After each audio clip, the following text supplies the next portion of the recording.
My dad shoved me through a glass door and called me nothing. I smiled as blood slid down my face. You just lost everything. That night, I exposed to the world who really owned their empire, and by morning, their perfect life lay in ruins. The sound of shattering glass still screams in my ears. It was the night my own father, the CEO of Lancaster Technologies, violently shoved me through his office door, leaving me bleeding and broken on the floor. He called me worthless, nothing. But as I looked up from the glittering shards, a chilling whisper escaped my lips. You just lost everything. And by morning, their perfect empire would be nothing but dust. This story, my story, started long before that explosion of pain and defiance. I'm Audrey Lancaster, 28 years old, and I was born into a world most people only dream of. My father, Harold, built Lancaster Technologies from the ground up, a company my grandfather, William, had started decades ago in his garage. By the time I was born, we lived in a sprawling estate overlooking the Pacific. My earliest, most cherished memories are sitting on my grandfather's knee. He'd hold one of the medical devices we made, his eyes crinkling at the corners as he told me, Audrey, one day, all of this will be yours to protect. Remember, business is about more than profit. It's about purpose.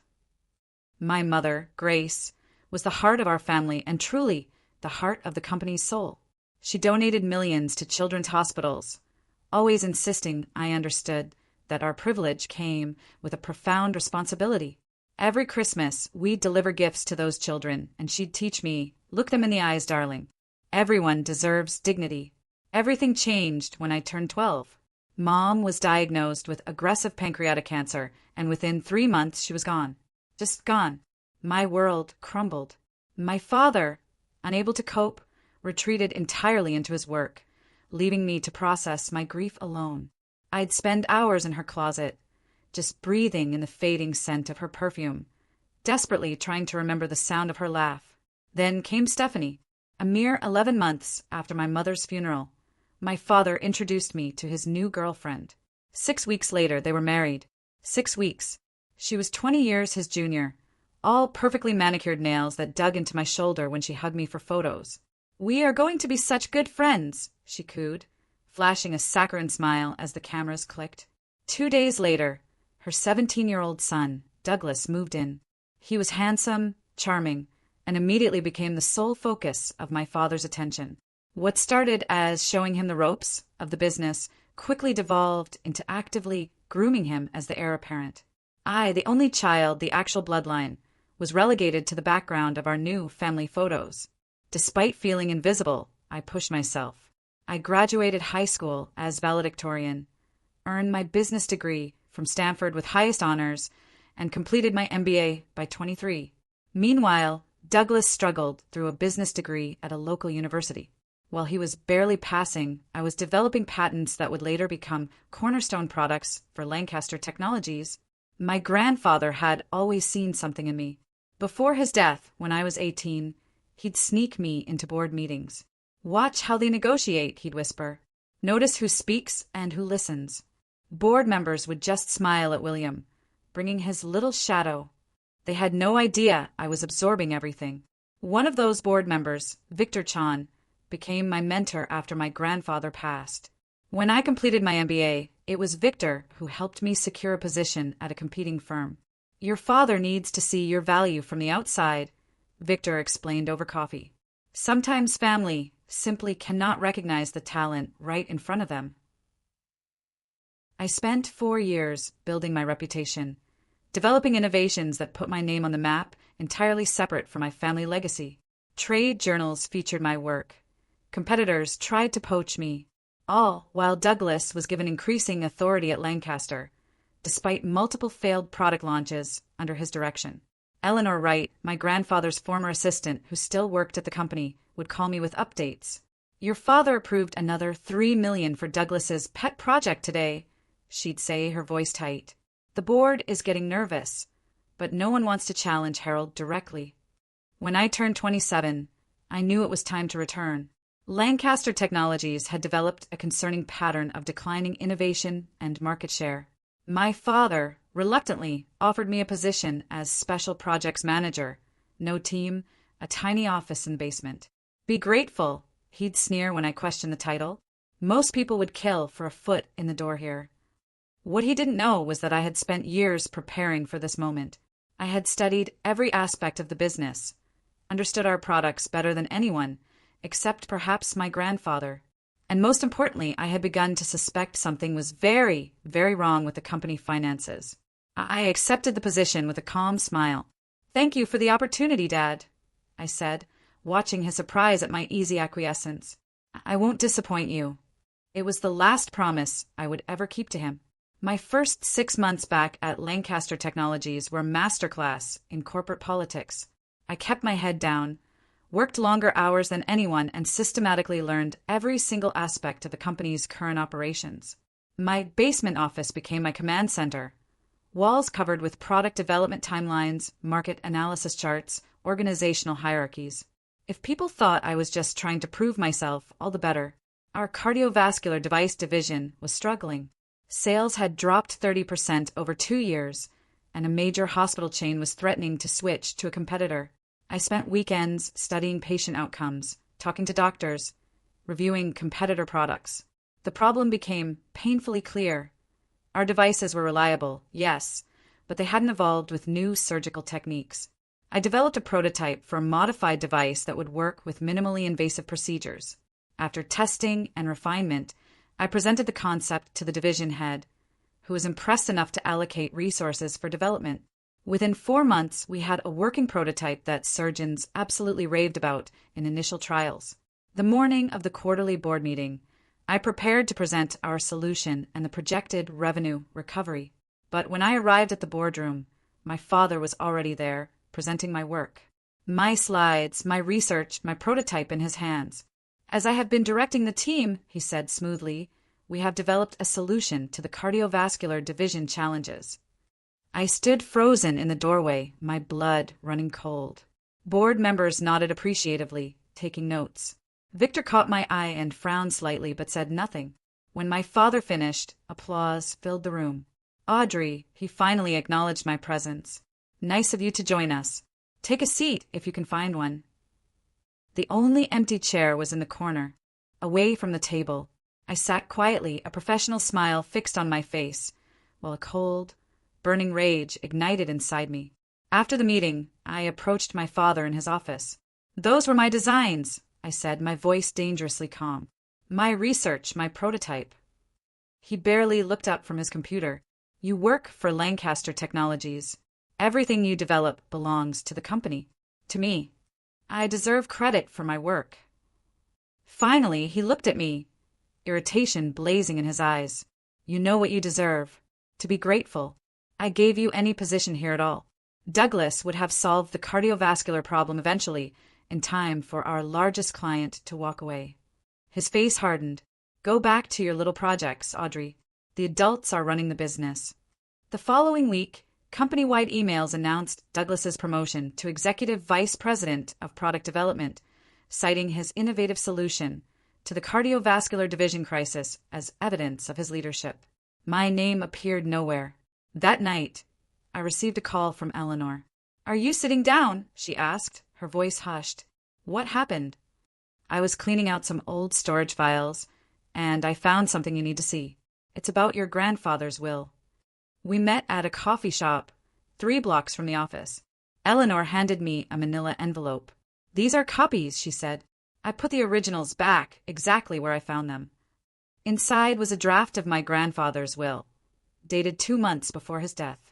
It explicitly stated that his controlling shares of Lancaster Technologies should be held in trust until I reached 30 years of age, at which point they would transfer to me directly.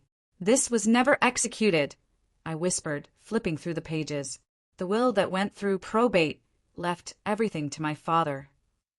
Eleanor nodded grimly. "There's more. Keep reading." The envelope also contained a series of emails between my father and the family attorney, dated just days after my grandfather's death.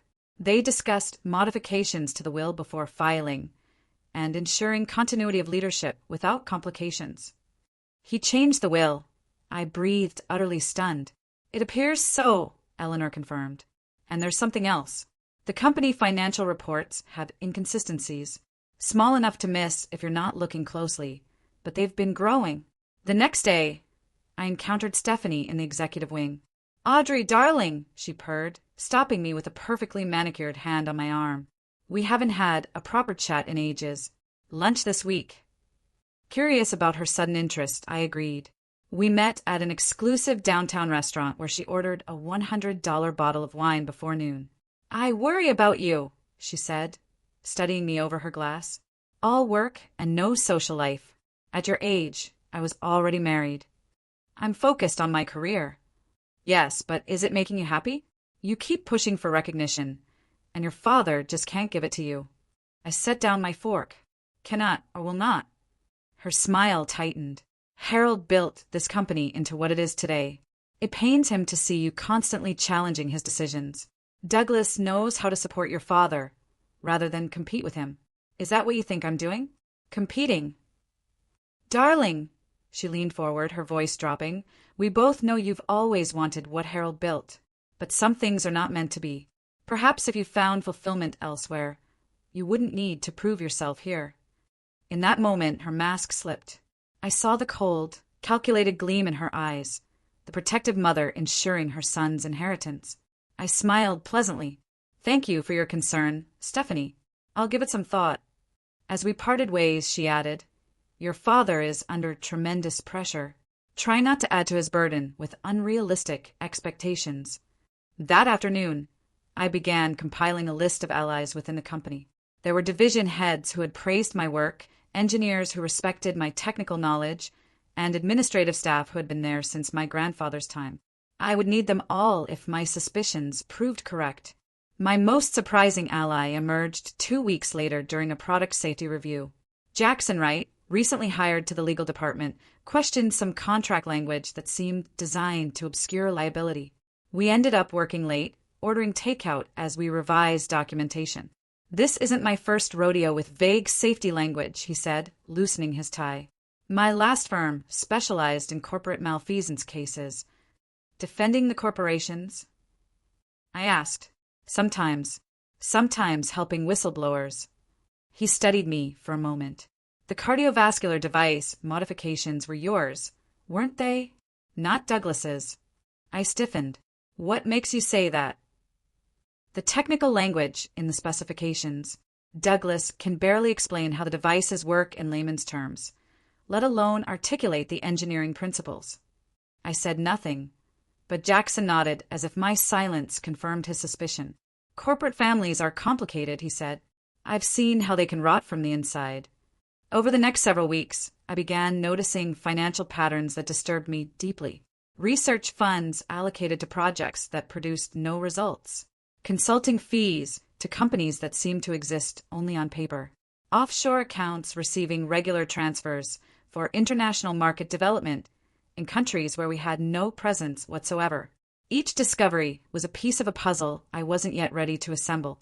But the picture emerging looked increasingly like systematic fraud, with my father at its center. I needed more evidence before I could act.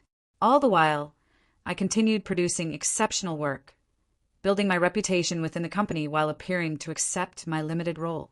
Douglas took credit for 2 more of my innovations. My father denied my request for a team. Stephanie hosted lavish parties where I was seated far from potential networking opportunities, but I was patient, and I was watching. The truth was coming into focus, one betrayal at a time.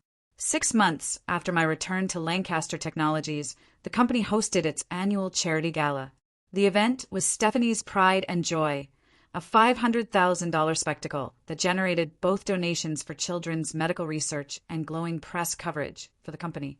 Executives, board members, major clients, and local politicians filled the grand ballroom of the city's most exclusive hotel. I wore a simple black gown, elegant but understated. Douglas arrived with his date, a model whose name he kept forgetting. My father and Stephanie made their grand entrance 30 minutes late, ensuring all eyes were on them. From my table at the periphery, I watched the performance of the perfect family. "They do put on quite a show," Victor murmured beside me.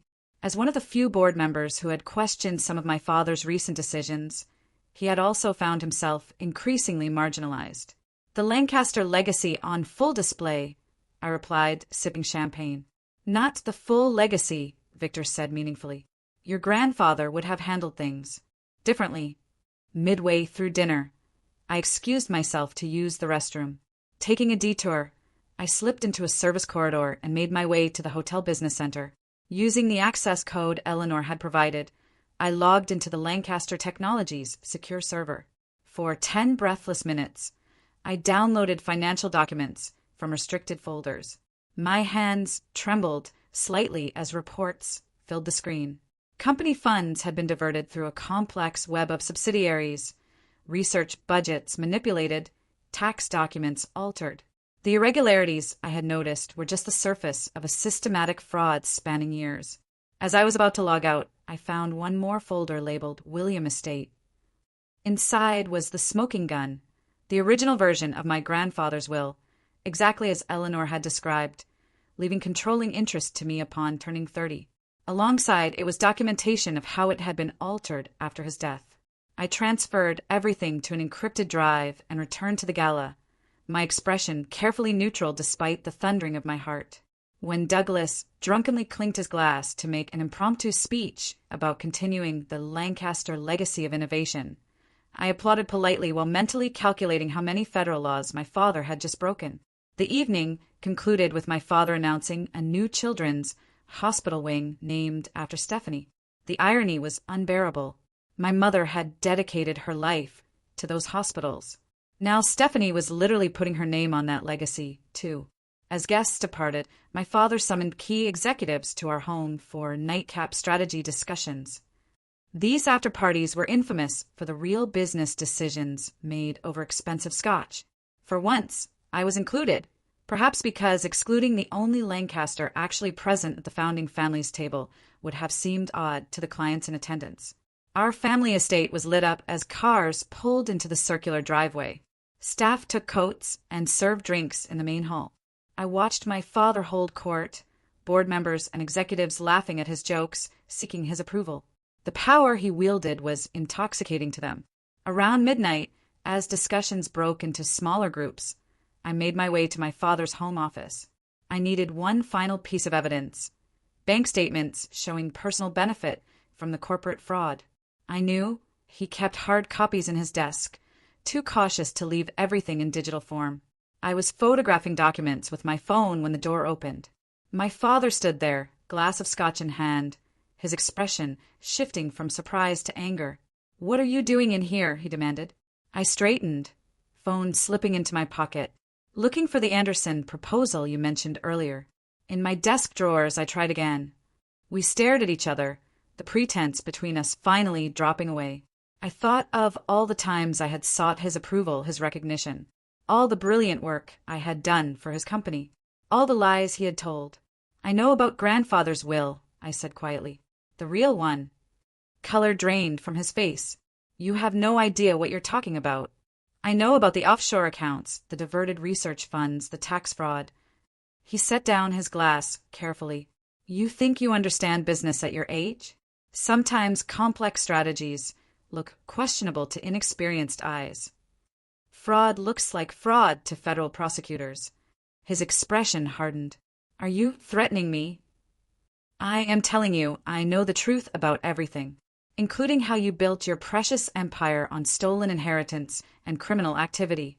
You ungrateful little—" He stopped himself, visibly bringing his anger under control. "Everything I did was to build this company, to create a legacy. A legacy you stole from me. You." He laughed harshly. "You could never handle what I have built. You are too much like your mother. Soft, sentimental. This company needs a strong leader. Like Douglas, the alcoholic who takes credit for other people's work." His face flushed dark red. "At least he understands loyalty. Is that what you call it?" "I call it enabling criminal behavior." He stepped toward me, his voice dropping dangerously. "You will not threaten this family. Everything you have I gave you." "No," I countered. "Everything I should have had you took from me." Something snapped in his eyes. "You are nothing without the Lancaster name. Nothing." He grabbed my arm, fingers digging painfully into my skin. I pulled away, but his rage was fully unleashed now. As I turned to leave, he shoved me hard toward the door. Instead of opening, the heavy wooden door held firm. My momentum carried me forward, and I crashed through the glass panel beside it. The sound was deafening. Sharp pain exploded across my back and arms as glass shattered around me. I landed hard on the hallway floor, stunned and disoriented. Warm wetness spread across my face. Blood. Silence fell as party guests turned to stare. Stephanie appeared in the doorway of the living room, hand flying to her mouth. Douglas stood behind her, eyes wide with shock. My father stood frozen in the doorway, the realization of what he had done slowly dawning on his face. For a moment, he looked exactly like the frightened old man he was, all illusions of power stripped away by one act of violence. I touched my face, fingers coming away red. Strangely calm, I looked up at him as blood trickled down my cheek. A slow smile spread across my lips. "You just lost everything," I whispered. Stephanie rushed forward suddenly, all feigned concern for the watching guests. "She tripped," she announced loudly. "Too much champagne. Let's get you cleaned up, Audrey." No one moved to help me stand. I rose slowly, glass tinkling from my dress, blood dripping onto the pristine marble floor. Douglas stepped forward, perhaps to guide me away from the shocked onlookers. But I shook my head. "Don't touch me," I said clearly. "None of you touch me." I walked straight through the crowd, head high, feeling the blood drying on my skin. Behind me, I heard my father instructing guests that the party was over. Stephanie's nervous laughter. Douglas offering to drive someone home. In my bathroom, I examined the damage. Dozens of small cuts covered my arms and back. A deeper gash ran along my hairline, accounting for most of the blood. As I carefully removed glass fragments and disinfected the wounds, I made my decision. Years of theft, fraud, lies, manipulation, all of it would end tonight. I had everything I needed now, including witnesses to my father's violence. The carefully constructed facade of Lancaster family perfection had shattered along with that glass door. By morning, the empire would follow. I didn't sleep that night. Pain from dozens of cuts kept me alert, but it was adrenaline and cold resolve that truly kept exhaustion at bay. After treating the worst of my injuries, I changed into practical clothes and began executing the plan I had been mentally refining for months. First, I backed up all the evidence I had gathered to 3 separate, secure locations. 1 cloud server, 1 physical drive hidden in my apartment, and 1 set of documents mailed to Jackson's personal address days earlier as insurance. If anything happened to me, instructions would ensure everything reached the proper authorities. As I worked, memories surfaced unbidden. My grandfather showing me the first medical device he ever patented, my mother's gentle guidance, the moment I realized my father saw me as competition rather than his daughter, the gradual erosion of my place in my own family. At 3 o'clock in the morning, my phone buzzed with a text from Eleanor. "Are you all right?" Hearing concerning rumors about an incident at the gala.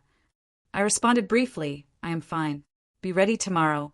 Everything changes." She replied immediately, "Whatever you need." Eleanor had been loyal to my grandfather for 30 years. When he died, she stayed at Lancaster Technologies, partly out of loyalty to his memory and partly, I suspected, to keep an eye on my father.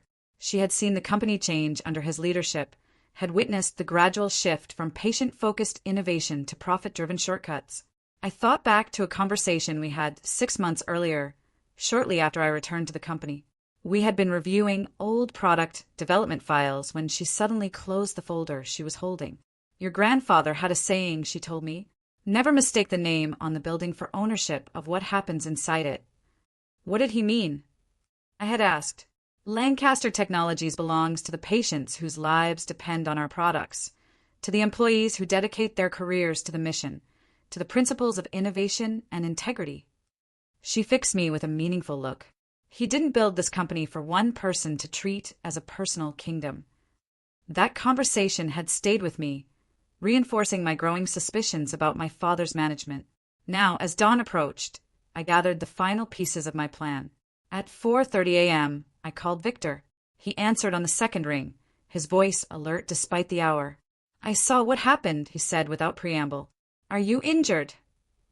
Nothing serious, but I need to meet with you before the markets open.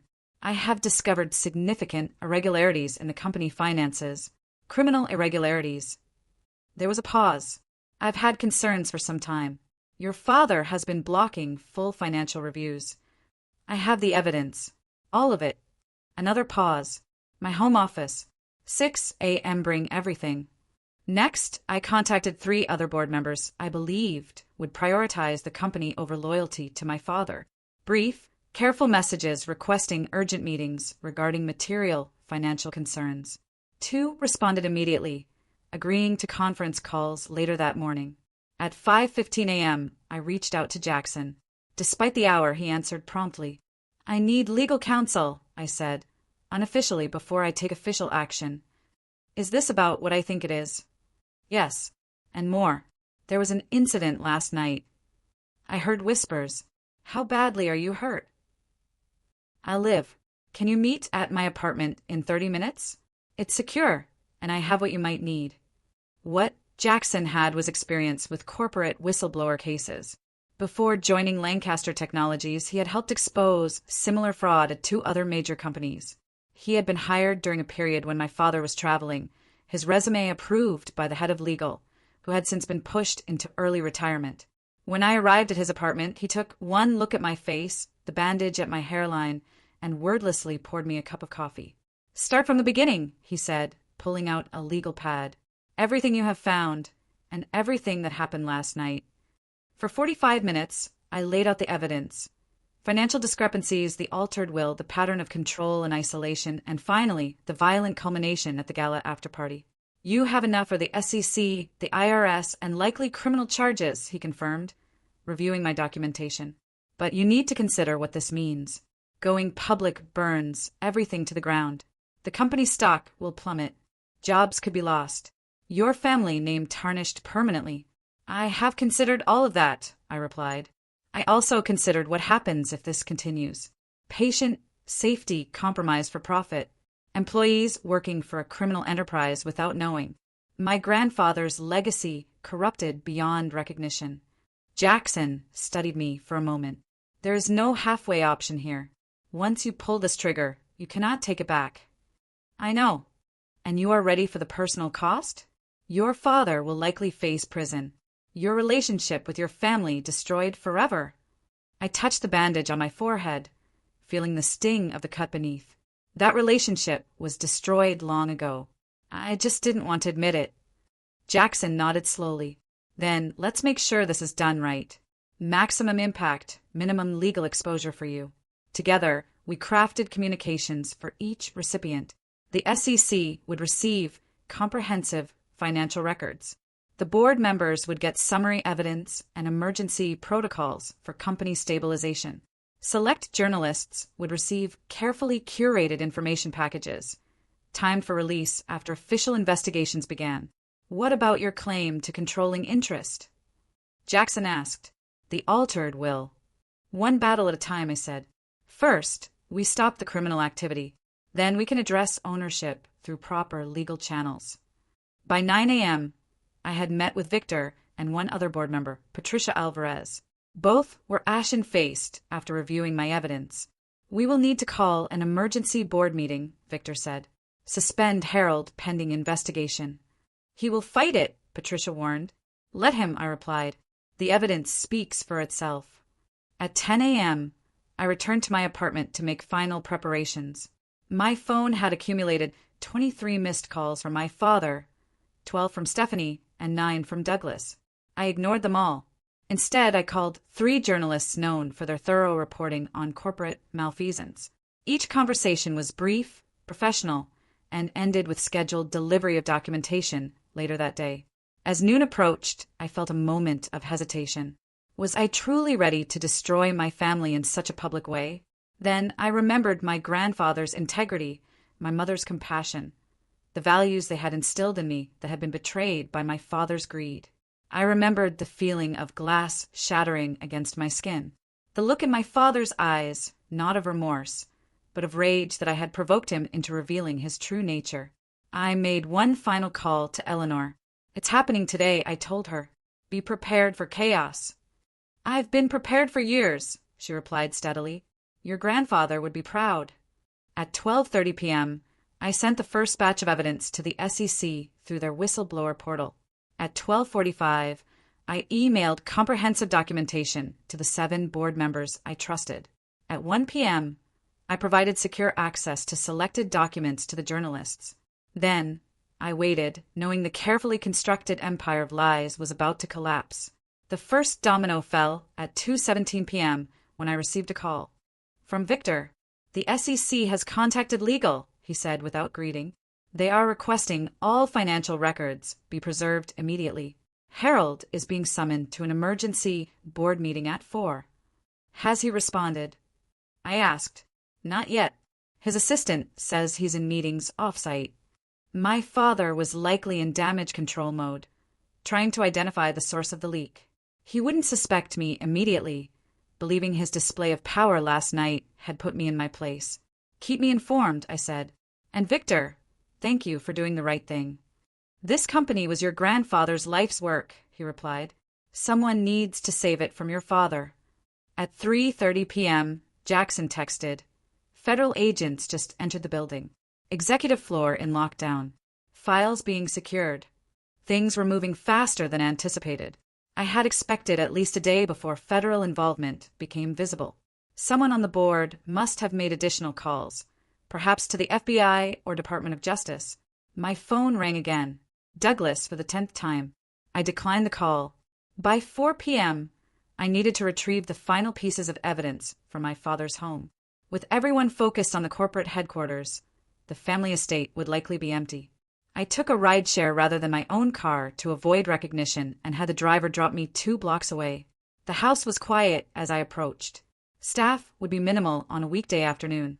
I used my key to enter through the side door near the kitchen, listening carefully for movement. Hearing nothing, I made my way to my father's home office. The glass door had been hastily boarded up with plywood. Dried blood still stained the marble floor where I had fallen. I stepped carefully around it and entered the office. My father's desk appeared untouched from the night before. I went directly to the hidden safe behind the hunting painting. Another of my grandfather's traditions my father had co-opted without understanding its significance. The combination was my grandfather's birthday, something my father had kept out of sentimentality or laziness. Inside the safe, I found what I was looking for. The original copy of my grandfather's, with handwritten notes from my father indicating changes to be made. Next to it sat a small leather journal my grandfather had kept, documenting his intentions for the company's succession. And beside that, account information for private offshore holdings where company funds had been diverted. I photographed everything, then carefully replaced the items, except for the journal, which I slipped into my bag. It wasn't technically evidence of crimes, but it was my birthright, documentation of my grandfather's true wishes. As I closed the safe and replaced the painting, I heard a door close somewhere in the house. Footsteps approached down the hallway. I quickly moved behind the large desk, crouching out of sight. The office door opened. From my hiding place, I could see Douglas's expensive shoes step inside. He moved to the desk, began opening drawers and shuffling through papers.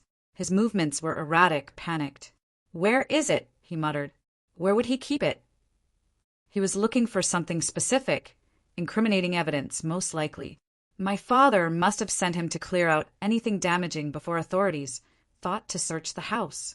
Douglas moved toward the safe. As he shifted the painting, I realized I needed to leave immediately. While he was distracted with the safe combination, I slowly edged toward the door, staying low behind furniture. I had almost reached the doorway when his phone rang, startling us both. I froze as he answered. "Yes, I'm here now," he said, voice tense. "Looking exactly where you said." "No, I haven't found it yet." "They what? When?" His voice rose in alarm. "How many agents, Jesus?" "Yes, I understand."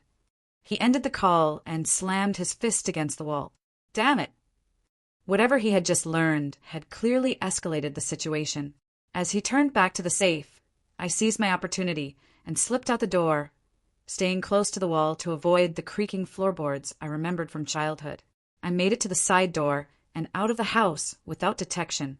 Once clear of the property, I checked my phone. 5 missed calls from Eleanor and a text. FBI at headquarters. Complete lockdown. Harold being questioned. It was happening even faster than I had anticipated. I called Eleanor from a coffee shop 2 miles from the estate. "What is the situation?" I asked when she answered. "Agents everywhere," she replied in a hushed voice.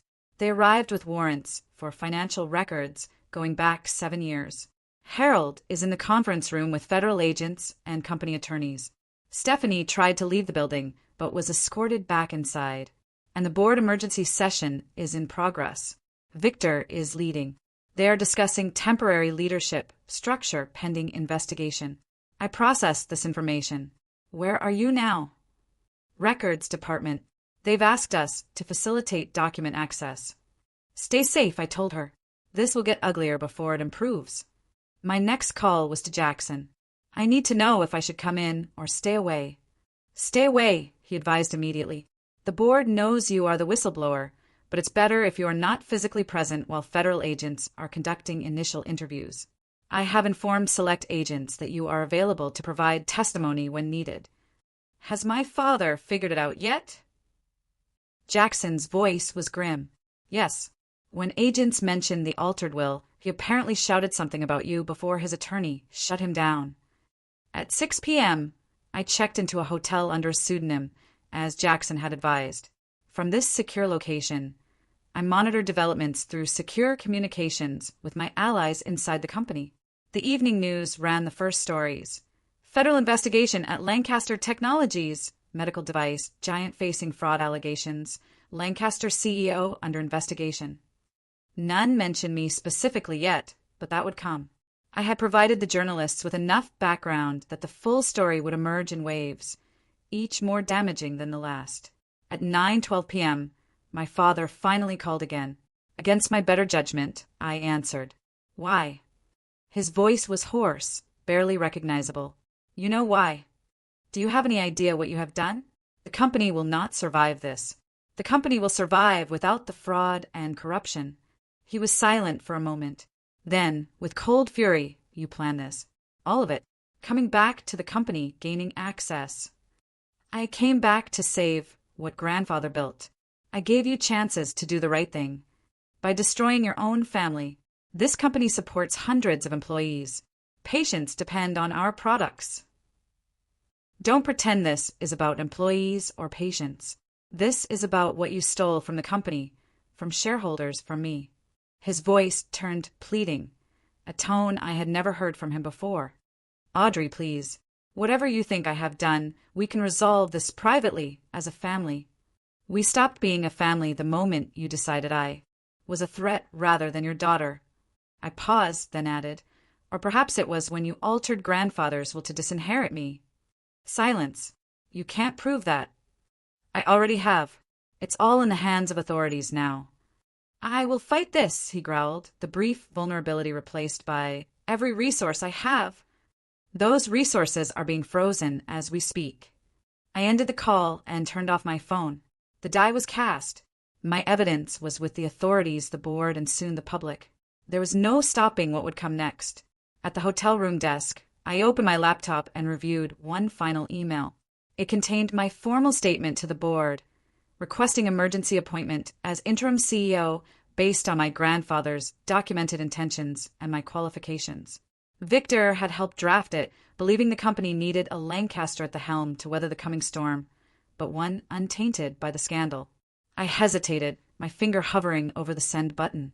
Once sent, I would be volunteering to step into the center of the hurricane, to take responsibility for saving a company on the verge of collapse, to face public scrutiny and potential backlash. I thought of my grandfather's words. Business is about more than profit. It is about purpose. I pressed send. My hotel room phone rang at 5:30 a.m., jarring me from fitful sleep. It was Victor. Turn on the news, he said without preamble. I fumbled for the remote and switched on the television.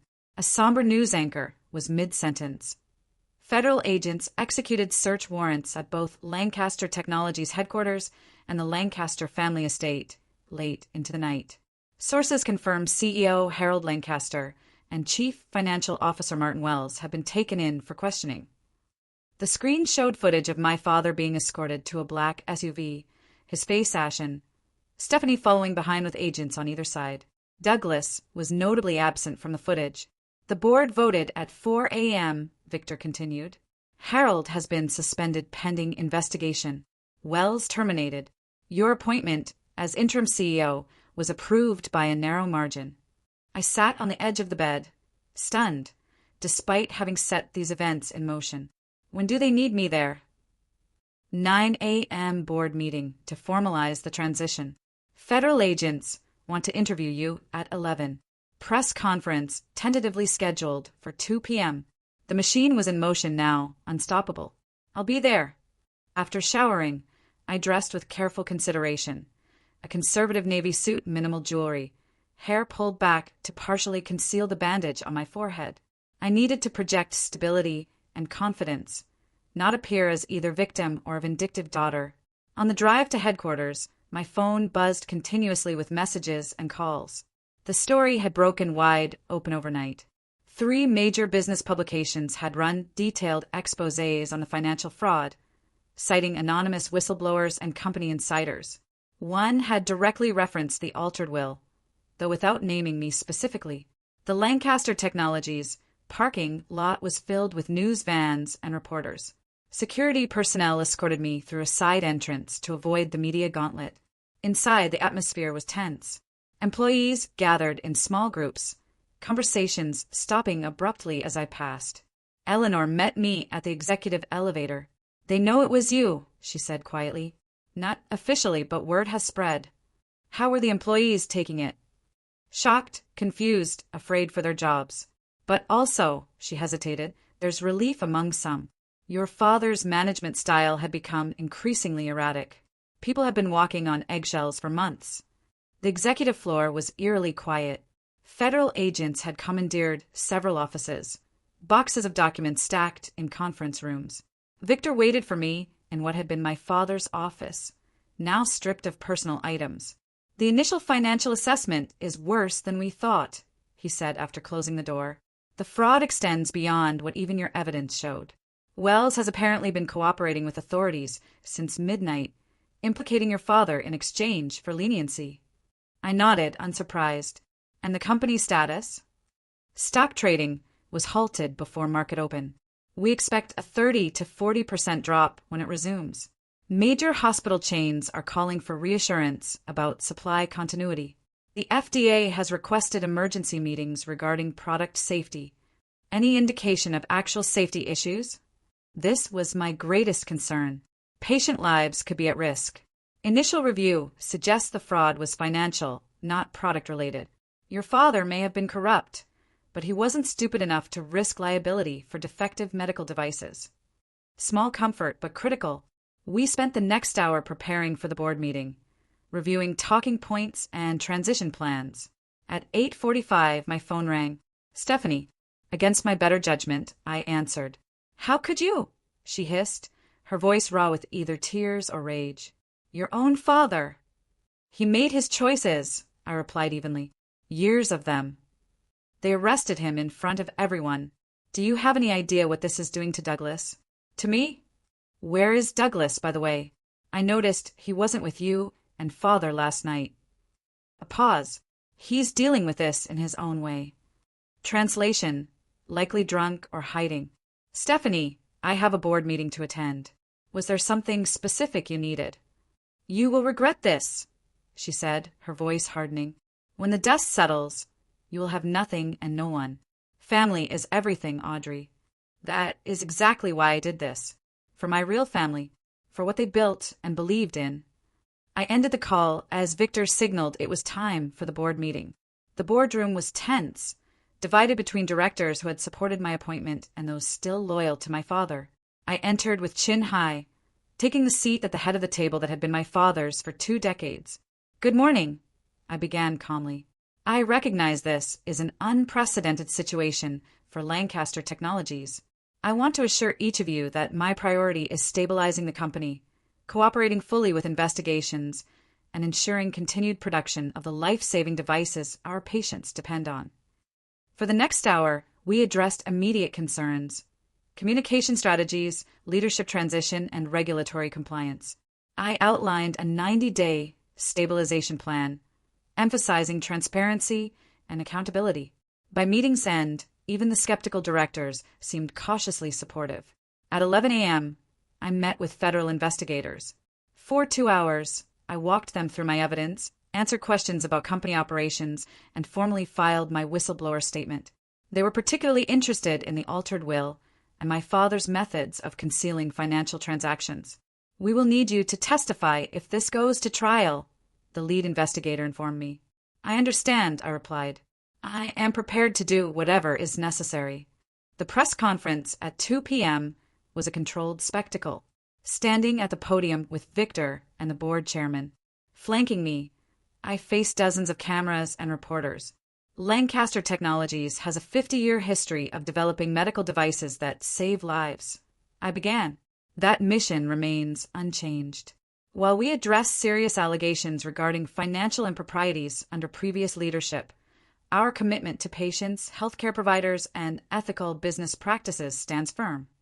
I took no questions about my father specifically, deflecting to the ongoing investigation. When asked about my new role, I emphasized my qualifications and lifelong connection to the company's founding mission. As the press conference concluded, a reporter shouted, "Miss Lancaster, is it true you were physically assaulted by your father before reporting his crimes?" The room fell silent. The bandage on my forehead suddenly felt conspicuous. I maintained eye contact with the reporter. "I will not be discussing family matters. This is about Lancaster Technologies, its employees, and the patients who depend on our products. Thank you." Back in the executive office, reports continued flooding in. The company's stock had indeed plummeted 35% upon resuming trading. 3 executive vice presidents had resigned. Customers were demanding reassurances. Partners were invoking contract review clauses. Through it all, I maintained outward composure, making decisions, directing resources, and projecting a confidence I did not entirely feel. By evening, patterns of support had emerged. Long-term employees rallied around the promise of renewed integrity. Industry partners who had known my grandfather expressed cautious optimism about my leadership. At 8 p.m., Eleanor brought me dinner at my desk and an update. Douglas has been located. He attempted to access sensitive servers before security removed him from the building. Jackson is handling the legal aspects. I nodded tiredly. Any word on my father? Released on bail, but restricted from entering company property. The family estate has been designated a secondary crime scene. He and Stephanie are staying at their lake house. And employees? Eleanor's expression softened. Doing better than expected. There were initial shock waves, but your afternoon address to staff helped considerably. People appreciate honesty after months of obvious gaslighting from leadership. Around 10 p.m., Jackson arrived with additional updates. The federal case is expanding. They've found connections to tax evasion through the offshore accounts. The prosecutor is talking potential plea deals to avoid trial. Will he take one? I asked, knowing my father's pride. His attorneys will push for it.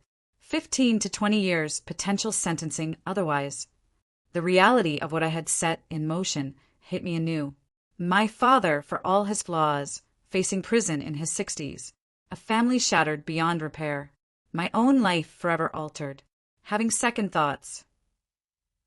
Jackson asked gently, reading my expression. "No," I said after a moment. "Just processing the scope of it all." "For what it's worth," he offered, "what you did took extraordinary courage. Many people suspected problems, but looked the other way for years." I thought of the glass shattering around me. The decades of manipulation and betrayal, the legacy nearly destroyed by greed. "It wasn't courage," I replied. "It was necessity." By midnight, I finally left headquarters for my hotel. Security concerns made returning to my apartment inadvisable for now. As the car pulled away from the building, I saw the illuminated Lancaster Technologies sign, my family name glowing against the night sky. For the first time in years, it felt like it truly belonged to me again. 6 months after the night my father pushed me through a glass door, I stood at the podium during our quarterly investor meeting. The boardroom was packed, analysts and major shareholders eager to hear how Lancaster Technologies had weathered the storm. The past 2 quarters have shown remarkable resilience, I began, gesturing to the projection behind me. Stock values have recovered 60% from their low point. Our new ethical compliance framework has received industry recognition. Most importantly, not a single patient has experienced disruption in receiving our life-saving devices. The road to this moment had been arduous. The first month after the revelations had been chaos. 3 class action lawsuits from shareholders, FDA audits of all production facilities, employee uncertainty resulting in a 15% voluntary departure rate, media scrutiny that dissected every aspect of the Lancaster family drama. The criminal cases had progressed swiftly. Martin Wells, the former CFO, had accepted a plea deal in exchange for testimony. 3 other executives followed suit. My father initially vowed to fight all charges, but as evidence mounted and former allies abandoned him, his attorneys negotiated a complex agreement.